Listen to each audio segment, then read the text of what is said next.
And I would say it is precisely because we respect China as a leading member of the international community that we expect the Chinese government to meet its international obligations, to live up to its international responsibilities. It has failed to do so with respect to Hong Kong by enacting legislation which violates its autonomy and threatens the strangulation of its freedoms. It is a sad day for the people of Hong Kong, and one which can only undermine international trust in the Chinese government's willingness to keep its word and live up to its promises. For our part, Mr. Speaker, the Prime Minister and the government are crystal clear. The United Kingdom will keep its word. We will live up to our responsibilities to the people of Hong Kong. And I can tell the House that after further detailed discussions with my right honourable friend, the Home Secretary, I can now confirm we will proceed to honour our commitment to change the arrangements for those holding B&O status.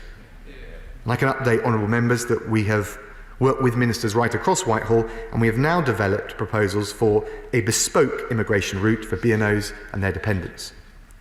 And I can tell the House that yesterday in the United Nations Human Rights Council, the UK made a formal joint statement expressing our deep concern about the human rights situation in both Hong Kong and Xinjiang. Mr. Speaker, 26 other nations joined that statement, and this was the first time a formal statement has been made at the Human Rights Council on this issue, and it was delivered through our diplomatic leadership.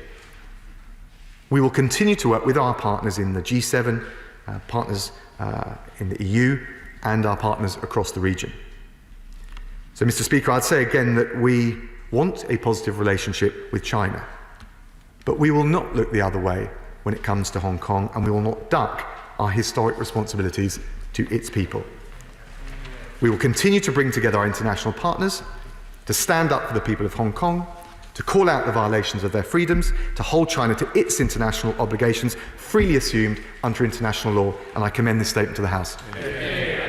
We stand for rules and obligations, and we think that is the soundest basis for our international relations. And the enactment and imposition of this national security law constitutes a clear and serious breach of the Sino-British Joint Declaration. It violates Hong Kong's high degree of autonomy and is in direct conflict with Hong Kong basic law. The law also threatens the freedoms and rights protected by the Joint Declaration. We made clear, Mr. Speaker, that if China continued down this path, we would introduce a new route for those with British national overseas status to enter the UK, granting them limited leave to remain, with the ability to live and work in the UK and thereafter to apply for citizenship, and that is precisely what we will do now.